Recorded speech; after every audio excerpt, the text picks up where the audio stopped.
ஒன்னா சேர்ந்து சிரிச்சோம் காசுக்கு ஒரு பஞ்சம் வந்தாலும் பாசத்துக்கு பஞ்சம் இல்ல. Oh, you see this guy? See this guy? Number one bullshit guy. He do the. நான் அப்படியே ஷாக் ஆயிட்டேன். கையில பொருள் எடுத்த பின்னால கை உதறக்கூடாது. நம்ம வாழ்க்கை எதை நோக்கி பயணமா போய்கிட்டு இருக்குன்னே தெரியலையே.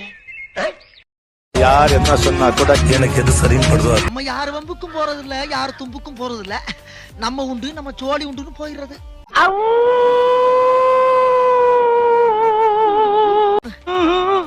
எஸ் இல்ல என் தலைவன் சிங்கம் வந்துட்டான்டா. இவனை மட்டும் கார்கிலுக்கு ஒண்டி அனுப்புனா போகும்டா. பனிமலை எரிமலையா மாறும்டா. இவன் நடையப்பார், உடையப்பார், தலையப்பார். கூடாது பாவனை பார்க்க கூடாது. கையுள்ள ரத்தமான அடிப்பா. போன எதிரி மனசு